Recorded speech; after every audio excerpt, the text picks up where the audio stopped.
I'm Brooke, and I'm going to be doing a stroke scale on Mr. Painter here. And I'm just going to explain any deficits that could occur that he doesn't have going on. But yeah, I'm going to get started. When you do a stroke scale, you want to remember that the less of the number that you accumulate by the end, the less deficits that the stroke brings. So potentially you would say the less severe of a stroke it is, the higher the number, the more severe of a stroke it was. Okay, so the first thing you want to assess is the level of consciousness, and that's broken into 3 sections. So the first section is just the level of consciousness. So you can kind of assess that when you come into the patient and see them. I would come in and introduce myself, and I'd say, hi, I'm Brooke, I'm going to be your nurse this evening. And I would ask them questions, which is the second part. Can you tell me the month and how old you are? It's July and I'm 26. Good. The fact that he could answer that also tells me that his level of consciousness is he's alert. He's able to answer me. So he would score a 0. If he was not alert, he would score a 1, which would mean like I have to constantly be like rubbing him to wake him up for him to answer me. A 2 would be if like he is just like kind of stuporous and not answering my questions, and I would just have to like to wake him up, I would have to give a painful stimulus, which would be like squeezing their fingernails or something that would alert them. That would be a 2. A 3 is that they're not responding at all. They're like in a coma. The second part, which I asked him, was the level of consciousness question. He got a 0 because he answered both of those questions correctly, his age and his name. If he answered one of them correctly, he would get a 1. If he answered both of them wrong, then he would get a 2. The next is the level of consciousness commands, which I'm asking him, can you close your eyes and open them? Good. Can you squeeze both my hands and open them? Good. The fact that he could do both of those, he gets a 0. If he couldn't do, it's the same. If he could only do 1, he would get a 1. If he could do neither of them, he would get a 2. Something to remember, if a lot of times with strokes, they have one side that could be weaker than the other. So if he couldn't do one of his arms, like squeeze it, you would just do something else that would be able to tell you their level of consciousness. So closing of the eyes, etc. The next one is best gaze. So I would have him open his eyes and follow my finger with just your eyes, not your head. So he followed, you're only doing this horizontally, he followed both directions. Sometimes with people with strokes, they have deviation, which means that they look up to where actually the part in their brain that has a stroke, like has a clot in it, and they cannot move their eyes. They can understand what you're asking them to do, but they cannot move their eyes. So in that case, they would score a 2, which is called forced deviation. They're looking only to one side. Partial gaze palsy is when they score a 1, which is they can look to one side, but then they cannot follow their eyes to the other. And that sometimes happens with people with strokes that have neglect, which you can kind of assess throughout, and I will touch on that at the end because it's the last thing to assess in a stroke. 3 is the visual fields. So you have 4 visual fields, so you want to assess all of them. You're looking at their peripheral vision. So I always ask the patient to look at my nose and tell me how many fingers I'm holding up in the corner. 1, 2, 3, 1. Good. He could answer all those correctly, so he gets a 0. You have 4 fields, so if he would get a 1, which means partial hemanopia, which means that he cannot see out of one visual field, which would be like one of the 4 quadrants. If he could see, if he couldn't see on one whole side, he would score 2. And if he could not see at all, then he would score a 3. People that are blind automatically score 3s. And you can just make a comment that it's not from the stroke, but they automatically score a 3, so their stroke scale may be higher. The next one is you're going to look at facial palsy, which is a patient that has a facial droop. So I always ask my patients to give me a big smile, and then you also want them to raise their eyebrows. Good. Which means if one side of their face So if they just have like a slight facial droop, they would score a 1. If they have a very distinct facial droop, they would, like on one whole side of their face, it's like very drooping, they would score a 2. And a 3 would be they cannot move their facial muscles at all. 5 and 6 are assessing your motor skills. So potentially looking at weakness, which is very common in shirks. So I always ask the patients, technically you're supposed to be doing one hand and then the next, but most people can lift both their arms at the same time. So I always ask them to hold up their arms in the air for 10 seconds. 1, 2, 3, 4, 5, 6, 7, 8, 9, 10. Okay, good. And then with the legs, you do it for 5 because it's always harder to look or to raise your legs for 10 seconds. So I do 1 at a time for this. Can you leave it? 1, 2, 3, 4, 5. Good. 1, 2, 3, 4, 5. Good. You're looking at each of the limbs. It's the same for both. They're separate sections though, so the arms are separate and then the legs are separate with the scoring.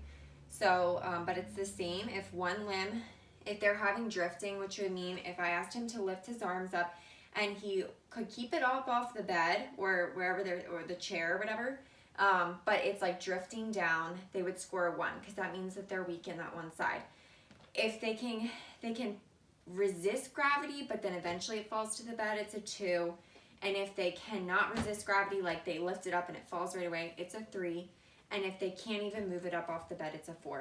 It's the same for the legs. So sometimes they can resist gravity if they, they can move against gravity if like they have really bad weakness. I'll ask them, can you wiggle your fingers or your toes?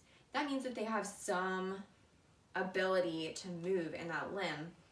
It's just not very much. But you want to score them accordingly. The next thing you're going to do is limb ataxia. Sometimes people with strokes have ataxia, which means that their limbs kind of do their own, almost their own brain. They kind of do whatever the brain's telling them to go to one thing and they move to another. So I'm going to ask you to take this hand, touch your nose, and then touch my finger, and I'm going to be moving it around. Yep. Good. Good. Yep. And then this hand. Good.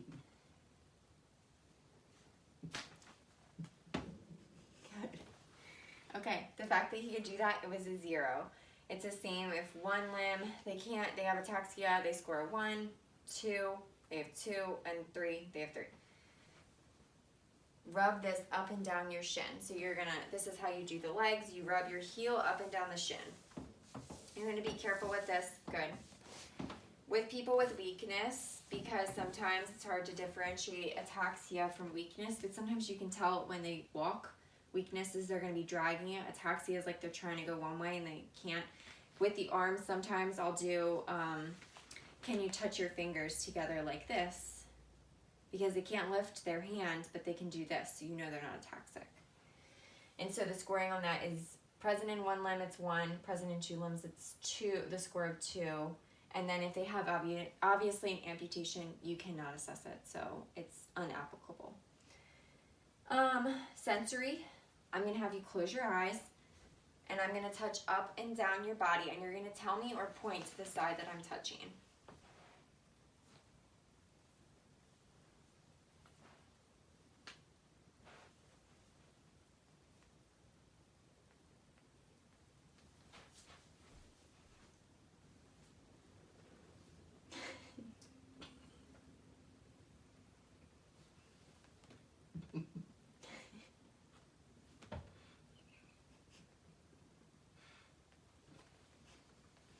Good.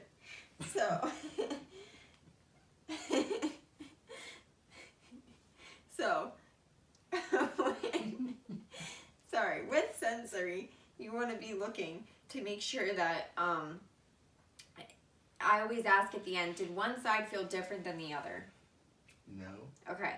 So sometimes, if they don't know, you can use a fork and you could like poke and then use the dull side of the fork and ask them if it's sharp or dull to differentiate. But to score sensory is if they have mild or mild to moderate sensory loss, where like there's somewhat difference. Like they can sense that you're touching them, but they can't sense that it's like they can sense it's a different sensation than one side to the other. So that would be a 1. A 2 is severe or total sensory loss, which is that they can't even tell you that you're touching one side of their body. And then he obviously scored a 0 because he could tell me each side. 9 is best language, and so I always ask them. This is assessing aphasia, which is people can't always articulate what they want to say, so it can be expressive aphasia, which means they can't get their words out. They're fumbling with their words. They can't tell you. Receptive aphasia is you're telling them something and they don't even understand what you're telling them. So you use this picture, which comes with the stroke scale, and you ask them to tell you what is happening in this picture. There's kids stealing cookies from a cookie jar, a boy falling off a chair, a lady doing dishes, the water is overflowing. Good. There's some dirty dishes. Good. Then you also can ask them to read these sentences. You know how? Down to earth. I got home from work. Near the table in the dining room, they heard him speak on the radio last night. So you're going to score aphasia by a 0, 1, or 2. 0 is normal. They can talk to you. They can identify everything that's happening correctly. A 1 is like mild to moderate aphasia, which means that they like can tell you what's going on, but it's definitely like a struggle for them to tell you. Like it takes a while for them to talk. You kind of always have to be redirecting them. A 2 is like they can't even, like they don't even know what you're asking them to do, or they can't even like talk to you about what's happening. It's kind of something that you have to see in order to be able to assess it, but it's like people, that part of their brain doesn't connect to their words. They can't get their words out. 10 is dysarthria, which is slurred speech. So you can kind of be assessing this throughout the stroke scale because you're talking to your patient and you can tell if they have slurred speech. But the key thing to do is always to use these words because these are keywords that they have identified that you can tell if somebody has slurred speech. So just read down that list for me. Mama, tip top, 50-50. Thanks, Huckleberry, baseball player. Good. And sometimes if family members are there and they have like slightly slurred speech, is what I think they have slightly slurred speech, then I will ask them, do you think their speech sounds different? Or even the patient, if they're alert and oriented, can tell you, I feel like my words are sticking together or they just sound different than normal. So you score this by 0 is normal, which is what he scored. A 1 is mild to moderate dysarthria, which is like it's slightly slurred. A 2 is very severe, and then unable to assess is if somebody's intubated. You can't assess them talking because they cannot talk. The last thing that you want to assess in a stroke is neglect. Neglect is very hard to assess because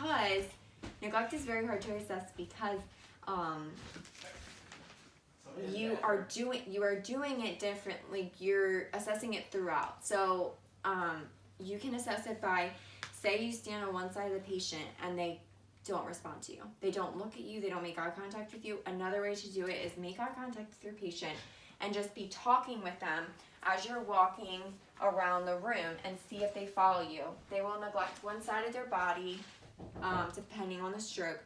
And that way you don't want to put their like dinner tray and things on that side because they don't even recognize that side of their body. Another thing that is not included in the stroke scale, but I always do with patients that have had a stroke, is I always look in their eyes for pupil responsiveness. So I want to see if they're sluggish, I want to see if they're equal, if they're briskly reacting to light, and you can do this by a pen light, and the pen lights also show you how big their pupils are. So obviously if they're pinpoint, it's not necessarily the best thing. If they're not reacting, it's not very good. It's not a good neurological sign. So that's another assessment that can be added onto your stroke scale. It's not part of the stroke scale, but it's something that I do in a stroke patient. So just look right at my nose. Good. And his are reacting very briskly to the light. And that is what you do for stroke scale. You add them all up based off of the ones that I said 0, 1, 2, and sometimes they have 3 points. The more points, the more severe of a stroke. The less points, the less severe of a stroke. But this is also a very subjective assessment because everybody can look at a patient differently. But obviously, if they have very severe symptoms, they're going to be very high. Thank you.